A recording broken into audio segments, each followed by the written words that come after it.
সাধারণত ঘরের কাজের চাপে সকালে বের হওয়া হয়ে ওঠে না, কিন্তু আজ মাম্মামের স্কুল ছুটি থাকায় সুযোগটা হাতছাড়া করলাম না।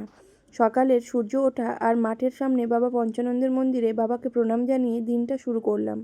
আজকে সকালটা একটু অন্যরকমভাবেই শুরু হলো। তো মাম্মামের তো মর্নিং ওয়াক হয়ে গেছে, এরপরে ও কিছুটা সময় এক্সারসাইজ করে নিচ্ছে।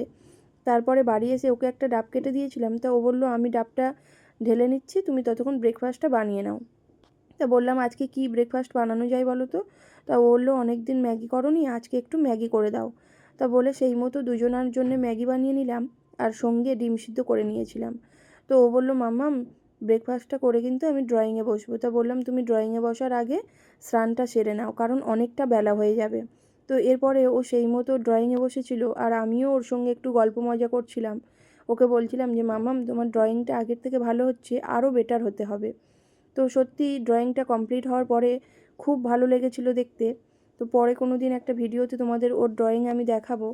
তো এরপরেই বললাম যে মাম্মাম তুমি এদিকে অন্য কাজগুলো কমপ্লিট করে নাও, আমি ততক্ষণ সবজিটা কেটে নিই, না হলে রান্না বসাতে অনেকটা বেলা হয়ে যাবে। তো দেখো আজকে রান্নায় ছিল পটল আলু ডাঁটা দিয়ে পনির তরকারি আর কলা আলু ডাঁটা দিয়ে পোস্ত। তো এরপরেই আমি তো রান্নার জন্য শুরু করে দিয়েছি সবজি কাটা, সবজিগুলো কাটাও হয়ে গেছে। আর জানো তো, মাম্মামকে যখন সেকেন্ড চেক আপের জন্য নিয়ে গিয়েছিলাম, তখন কিন্তু ডক্টর বলেছিল যে মাম্মামের ওয়েটটা অনেক হয়ে গেছে, ওকে ওয়েট লস করাতে হবে। আর সেই জন্য সেই থেকেই কিন্তু মাম্মাম নিয়ম মতো মর্নিং ওয়ার্কে বেরিয়ে যায়, আর আমি বেরোতে পারি না, কারণ ওর তো স্কুলে যায়, তার জন্য ভীষণ তাড়া থাকে, সেটা তোমাদের আগের ভিডিওতে বলেছি বা দেখিয়েছি। আর সেই থেকে ও যায়। আর বললাম মাম্মাম কালকে কিন্তু আমি তোমার সঙ্গে আরও তাড়াতাড়ি বেরোবো দুজনে, যাতে তাড়াতাড়ি বাড়ি আসতে পারি, না হলে অনেকটা দেরি হয়ে যাচ্ছিলো আজকে।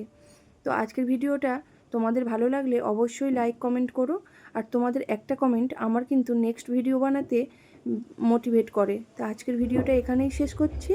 সবাই ভালো থেকো, টাটা।